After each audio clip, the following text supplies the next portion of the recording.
ही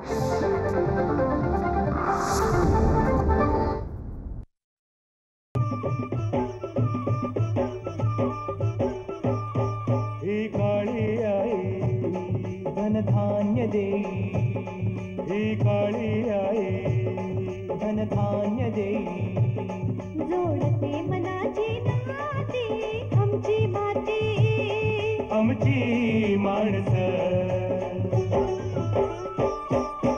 आमची माती, आमची माणसं, आमची माती, आमची माणसं, आमची माती, आमची माणसं, आमची माती, आमची माणसं.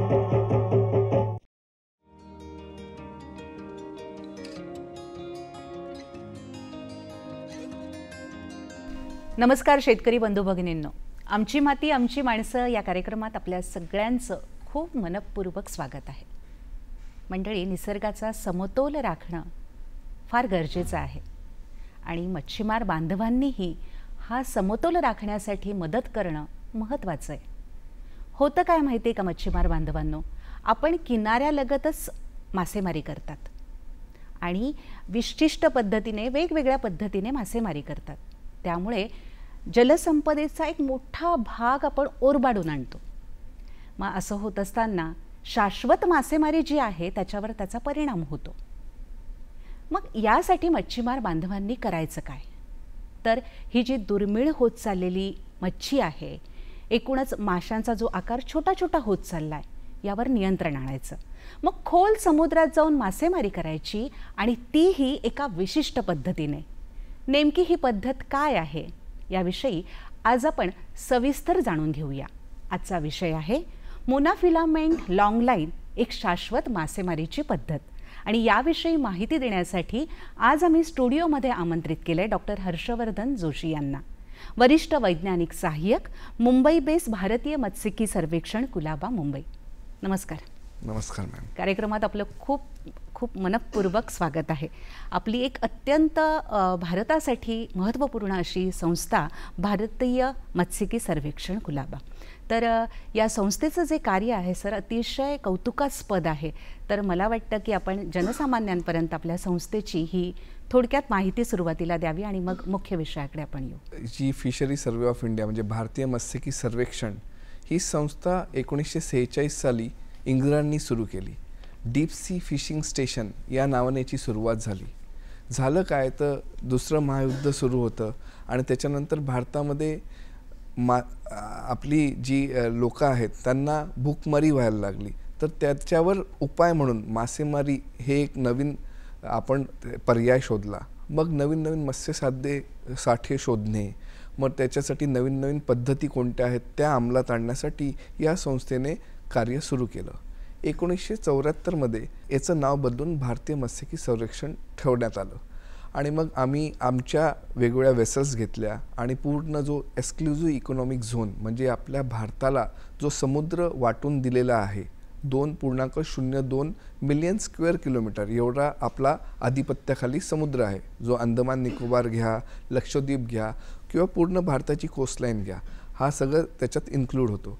तर मग या सर्व क्षेत्राचा टप्प्याटप्प्याने आम्ही सर्व अभ्यास केलेला आहे आणि कुठले मत्स्यसाठे कुठे आहेत याचं आम्ही विश्लेषण केलं आहे. आणि हे विश्लेषण आम्ही मच्छीमार बांधवांपर्यंत पोचवतो की इथे हे मत्स्यसाठे आहे. मागच्या काळामध्ये ट्रॉलिंग नावाची पद्धतही आम्हीच भारतामध्ये आणली.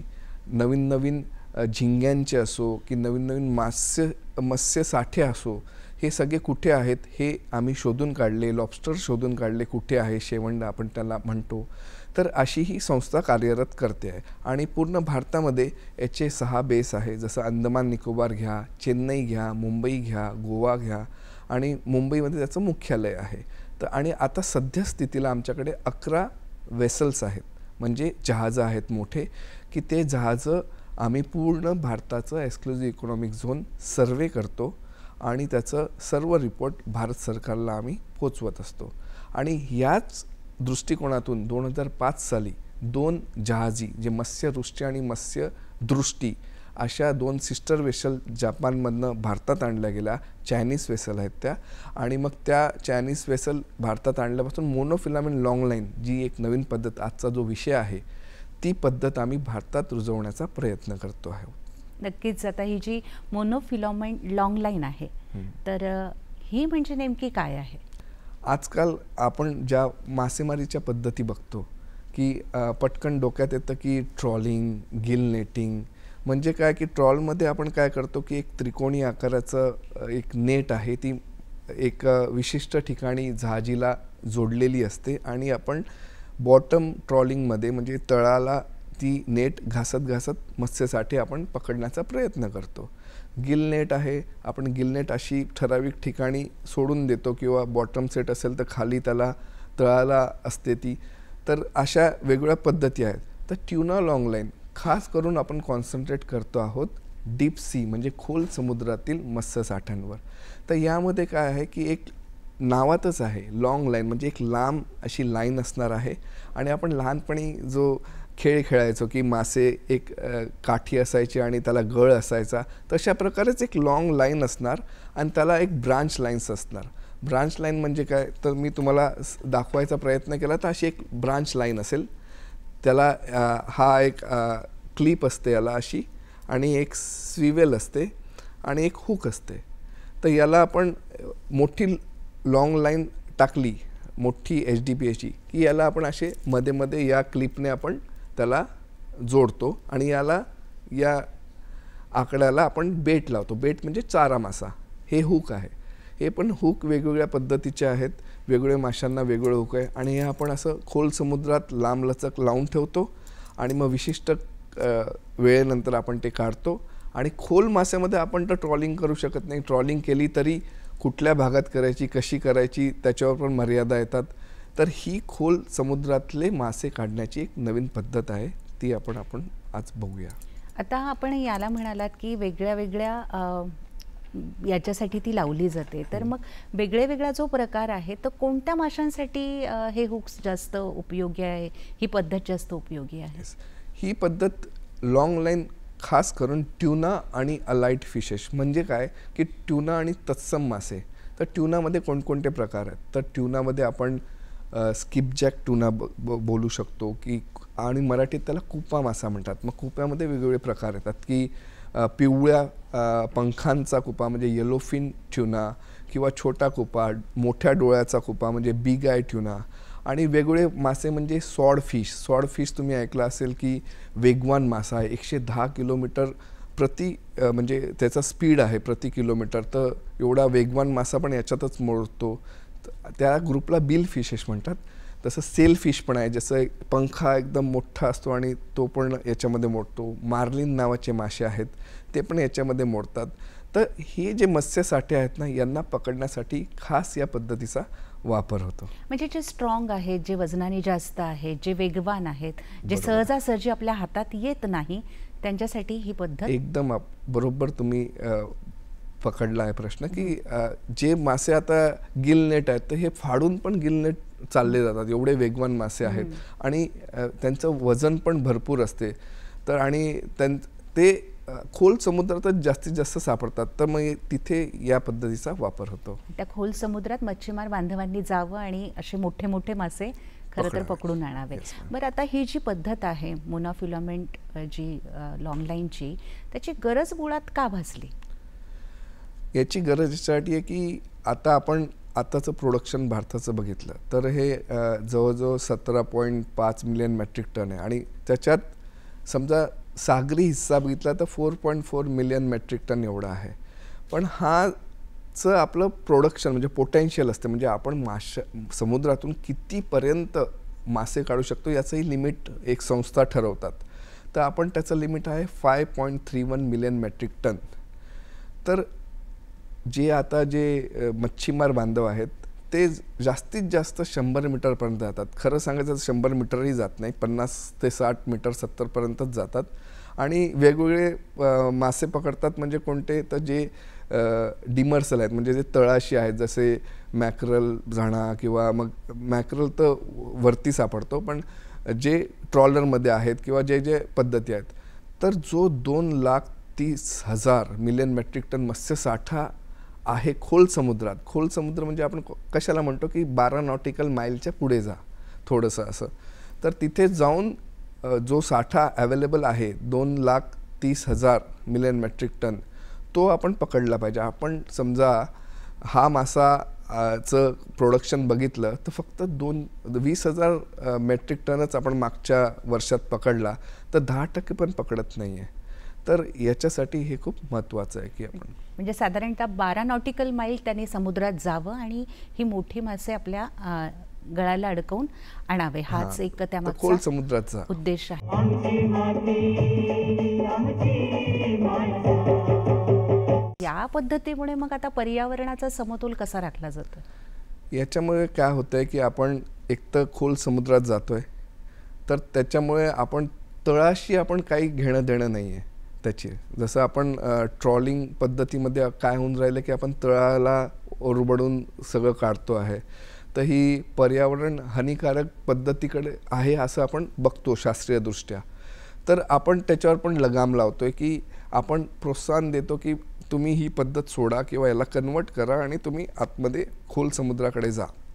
तर दुसरं काय होतं आहे, ट्रॉलिंगमध्ये काय होतं आहे किंवा गिल नेटमध्ये काय होतं की आपण ठरवतो तो मासा पकडला जात नाही.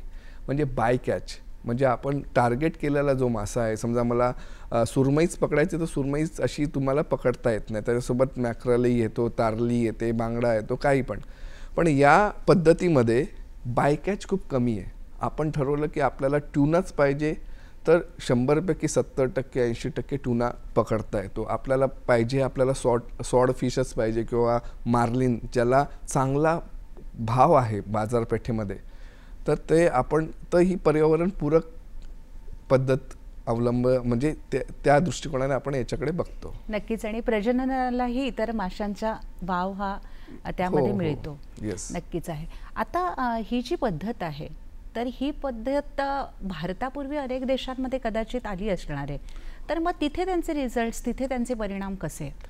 जपान बघा, तैवान बघा आणि चायना बघा, हे लोक आपल्या समुद्राचा आम्ही सर्वे करत असताना बघतो की आपलं समुद्र सोडला, EEZ सोडला तर 200 नॉटिकलच्या बाहेर हा ओपन सी आहे.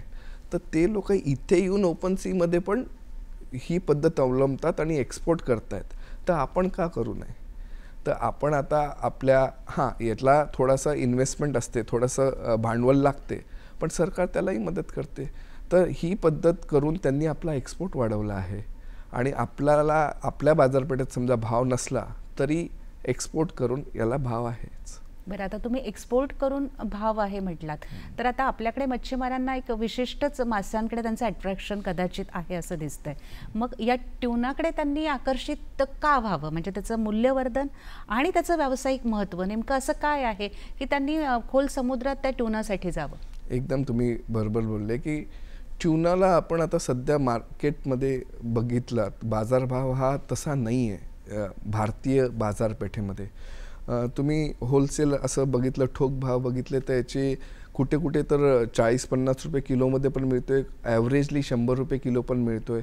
तर हे का होतं आहे की ती ट्यूनाला पकडण्याच्या पद्धती ज्या आंतरराष्ट्रीय बाजारपेठेमध्ये आहे, म्हणजे सश्मी ग्रेड ट्यूना आपण ज्याला म्हणतो, ती एक विशिष्ट पद्धत आहे. तर ती पद्धत आपण शिकून घेतली पाहिजे आणि आपण ती पद्धत अंमलात आणून समजा आपण तो एक्सपोर्ट केला तर बाजारपेठेमध्ये $20-25 त्याला पर केजी भाव आहे, म्हणजे 4-5 हजारपर्यंत पण तुम्हाला पर केजी भाव मिळू शकतो. तर त्या दृष्टीने आपण याला बघितलं पाहिजे की आपण ती पद्धत अवलंबून मासे पकडले तर त्यामध्ये हे ट्यूना लॉंग लाईन पण येते की या लॉंग लाईनने पकडून मग त्याला मग आपण लास्ट प्रोसेसिंगपर्यंत कसं प्रिझर्व करता येईल. मग या ट्यूनाचे वेगवेगळे प्रकार आहेत. आता ट्यूना कॅनिंग म्हणजे कॅन फूड तुम्ही ऐकलं असेल, तर हे ट्यूनाचं कॅन फूडमध्ये जपान आणि तैवान, आता चायना पण त्याच्यामध्ये मोठं कार्यरत आहे. तर कॅन फूडमध्ये आपली इंडस्ट्री आपण डेव्हलप करू शकतो, जी तैवान आता खूप मोठा, आता छोटा देश आहे पण मोठं त्यांनी मार्केट काबीज केलं आहे. आणि नंतर मग ट्यूना असं ट्रॅडिशनल मार्केटमध्ये बघितलं तर ट्यूना वडे, ट्यूनाचे भजे असे मूल्यवर्धित संशोधनाकडे पण आपण जाऊ शकतो आणि त्याचा पण वापर आपण फिशरमॅनला शिकवू शकतो की कसं करता येईल. नक्कीच. आणि आपण म्हणालात की ट्युनाची किंमत एक 40-50 रुपये किलो जरी असली तरी एक ट्युना हा किती किलोचा असतो? हां, तर आपण ही जी लॉंग लाईनमध्ये आपण जो ट्युना पकडतो ना, तर तो ट्युना आता मी स्वतः जेव्हा फिशिंगला जातो, आम्ही 20-20 दिवस एकदा समुद्रात जातो, तर 20 दिवसची आमची फेरी असते. तर मी स्वतः 90 किलोचा 140 किलोचा ट्युना पण येलोफिल ट्युना पकडला आहे. ॲव्हरेजली हा 50 ते 60 किलोचा मिळतो गळाला. तर बघा ना, आता आम्ही जेव्हा प्रयोग करतो तेव्हा 630 हुक लावतो. एका आता जे तुम्हाला मी सांगितलं की एक लॉंग लाईनला ब्रांच लाईन्स जे 630 हुक लावतो. त्याला एकाला समजा तुम्हाला 50चा मिळतोय तर 100 हुकाला तुम्हाला झाले ना. म्हणजे तुम्हाला जास्त मेहनतीचं नाही आहे. आणि हा कसं आहे की याला जसं ट्रॉलिंगमध्ये डिझेलची खपत होत राहते, सतत ओढत राहावं लागते, तर याला आपण नुसतं टाकून देतो. जास्त तुम्हाला इंजिनचं पण ताकद लागत नाही, हॉर्स पॉवर जास्त लागत नाही. फक्त मग हायड्रॉलिक पॉवरने आपण जे काही मासे पकडले ते आपण काढून घेतो, असं आहे. तर 100 गळायला लागला तुमचा 5 टन मासा इथेच झाला. तर म्हणजे तसं त्या दृष्टीने बघितलं तर डिझेलची खपतही कमी होते, मेहनतही कमी होते. फक्त खोल समुद्रात जाणे, आणि आपला मासेमारी बंधू आहे ना, खोल समुद्रात जायला बिलकुल घाबरत नाही. बस त्याला ही पद्धत अंमलात आणायची आहे आणि शिकायचं आहे की हे सश्मी ग्रेड ट्युना आपण कसं कन्वर्ट करता येईल आणि त्यांना एक मार्केट हब बनवून द्यायचं. की बाबा काय होतं की गव्हर्नमेंट पण खूप वेळा सांगते की करा, तर एक हब बनवून द्यायचं की तुम्ही आणला तर आम्ही जबाबदारी घेतो की ते एक्सपोर्ट कसं होईल याची. तर एक हब बनवून घ्यायला म्हणजे एकदा गेल्यानं मोठा फायदा होत असेल तर त्यांनाही आवडेल, आणि त्यांना हब जर मिळत असेल तर त्यापेक्षा चांगलं काय आहे. यासाठी त्यांना ट्युनाचे जे लॉंग लाईनचं ऑपरेशन आहे ते समजणं अत्यंत गरजेचं आहे. नेमकं कसं आहे तर मला वाटतं आपण ते ऑपरेशन समजून सांगूया. तर मोनोफिलामेंट ट्युना लॉंग लाईन, आणि हे लॉंग लाईन हा शब्द जो आहे ना त्याच्यामध्येच दडले की लॉंग लाईन म्हणजे लांब लचक लाईन असणार आहे एक. तर हे मल्टीफिलामेंट पण होतं, मोनोफिलामेंट पण होतं. तर ही मल्टीफिलामेंट जे होतं ऑपरेशनमध्ये त्याला आम्ही आता कन्वर्ट करतो आहे मोनोफिलामेंट. म्हणजे मी तुम्हाला जी दाखवलं ना सेम, ही जी लाईन आहे ही मोनोफिलामेंट आहे, ही सिंगल लाईन आहे. तर ही जी लाईन आहे ही का मोनोफिलामेंट आम्ही आणि अशीच का घेतली की जी लॉंग लाईनला आम्ही हे ब्रांच लाईन अटकवणार आहोत, तर याला ही जी क्लिप आहे ही लावतो. याला पण स्विवेल आहे इथे, आणि याला पण इथे स्विवेल आहे. तर ही ब्रांच लाईन प्रत्येक 50 मीटरवर आम्ही लावतो आणि एक बास्केट तयार करतो. बास्केट म्हणजे असं गोल सर्कल जे तुम्हाला आता TV स्क्रीनवर दिसत असेल की ते 2 बॉल आम्ही जे फ्लोटर्स लावतो त्या फ्लोटर्सच्या मध्ये एक असा चंद्र तयार होतो, एक लॉंग लाईनला झोळीसारखा. तर मग प्रत्येक ब्रांच लाईन आणि तिथे इथे स्विवेल असणार. या स्विवेलचं वजन असते 60 ग्राम. याच्यामुळे पण हे खाली जाणार, आणि या हुकला बेट पण लावला आहे चारा मासा, त्याच्यामुळे पण ही स्ट्रेट लाईन अशी उभी राहणार.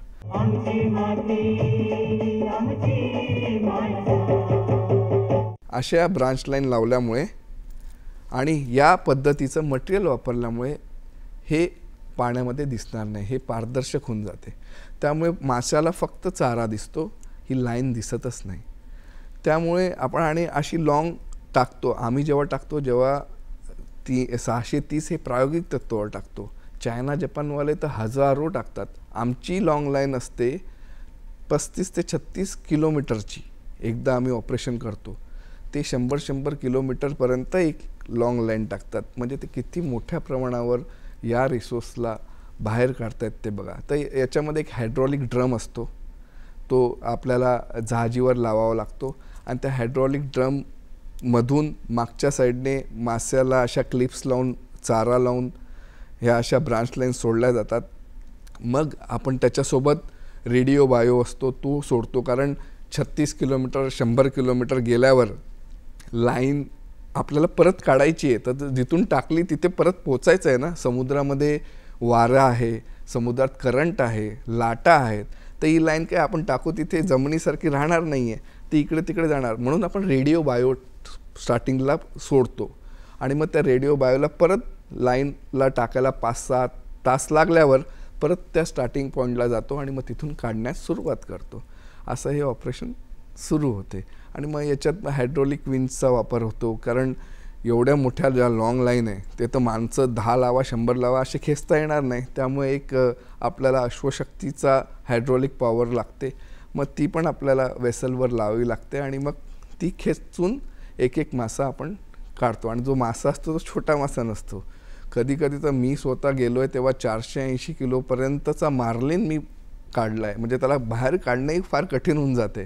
तर तशी आपल्याला स्किल्ड लेबर पण आपल्याला तिथे लागतो. तर या सर्व बाबी ऑपरेशनमध्ये आहेत. ऑपरेशनमधल्या या बाबींचं प्रशिक्षणही तितकंच गरजेचं आहे. त्याची माहिती मच्छीमार बांधवांना होणं गरजेचं आहे. तर मग त्या दृष्टीने काही प्रशिक्षणाचे तुमचे हे आहेत का? यापूर्वी 2005 पासून आम्ही NFDB ची सुरुवात 2006 झाली. त्यांच्या घरून फंडिंग घेऊन पण आम्ही स्वतः गुजरात आणि महाराष्ट्र, आपला जो महाराष्ट्र प्रदेश आहे यांच्यातील फिशरमॅनला ट्रेनिंग दिलेलंच आहे.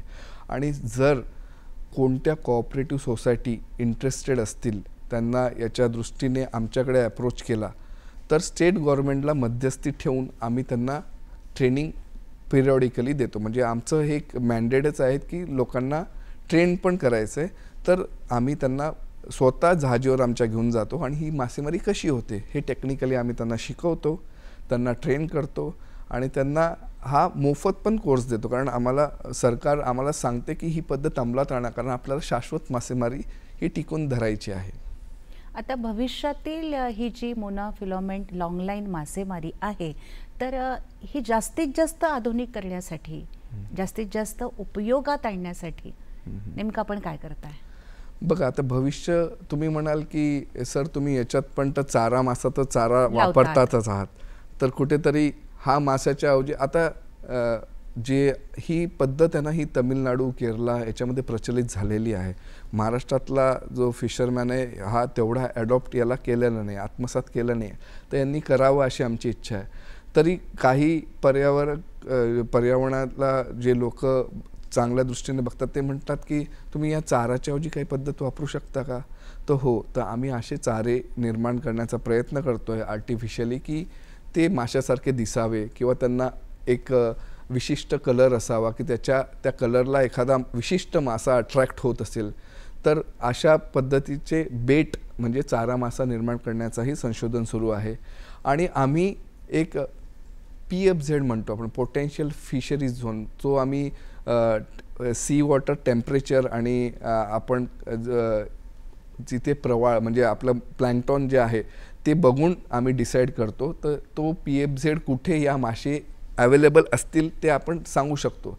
तर मग त्या असे PFZ चॉकआउट करणं सॅटेलाईटच्या मदतीने या आधुनिक पद्धती आपण वापरात घेऊन या मासेमारीला अजून आपण प्रगत करू शकतो या दृष्टीने. आता ट्रॉलरची तर तशी मच्छीमार बांधवांना सवय आहे आणि आता त्यांना आता मोनोफिलामेंट जे काही आहे त्यामध्ये जर शिरायचं असेल तर आर्थिक गणित त्यांनी कसं जमवायचं?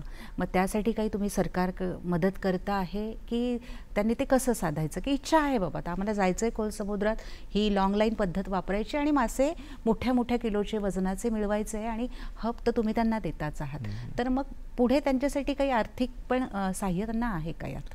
बरोबर आहे. आता मागच्या एम्पिडाचा रिपोर्ट बघितला तर जवळजवळ 36% एक्सपोर्टमध्ये ट्यूनाची वाढ झाली आहे. पण त्या 36%मध्ये महाराष्ट्राचा सहभाग फार कमी होता. का? तर कारण तुम्ही जसं म्हटले की ट्रॉलरकडून लॉंग लायनरमध्ये लोक धजावत नाही आहेत. तर त्याच्या काही बाबी आहेत की इन्व्हेस्टमेंट किंवा जो भांडवल लागते ते थोडंसं मोठं आहे. कारण मी जसं आधीच सांगितलं की ही लॉंग लाईन आहे, HDPA मटेरियल आहे, काही काही तर इम्पोर्टेड त्याचे हुक्स आहेत. कारण 500 किलोचा मासा पकडणं हे त्याने तग पण धरला पाहिजे ना त्या फिलामेंटने. तर याच्यासाठी सरकार नक्कीच मदत करते. त्याच्यासाठी प्रधानमंत्री मत्स्य संपदा योजनेमध्ये एक तजवीज केलेली आहे की तुम्ही लॉंग लाईनला म्हणजे ट्रॉलरला कन्वर्ट करा लॉंग लाईनमध्ये, तर आम्ही तुम्हाला एवढा पैसा देऊ. स्टेट गव्हर्नमेंट पण त्याच्यासाठी एक ठराविक शेअर देते. तर प्रोत्साहन आहे. तर प्रधानमंत्री मत्स्य संपदेमध्ये पण त्याचं तरतूद आहे आणि प्रधानमंत्री मत्स्य सहयोजना पण आता नवीन आहे जो 2026 पर्यंत जी लागू आहे. त्याच्यामध्ये पण त्याच्या सहभाग आहेत. म्हणजे राज्य आणि केंद्र दोन्ही सोबत येऊन यासाठी मदत करतायत. नक्कीच. जाता जाता काय संदेश देणार आहात? मी हेच सांगू इच्छितो की लोकांनी शाश्वत मासेमारी याच्याकडे लक्ष द्यावं, कारण आज आपल्याला मासे मिळत आहेत, उद्या पुढच्या पिढीलाही हे मासे मिळणं तितकंच जरुरी आहे. आपण ऐकलं होतं की पराती एवढा पापलेट मिळायचा, आपले आजोबा सांगायचे की एवढा एवढा मोठा पापलेट.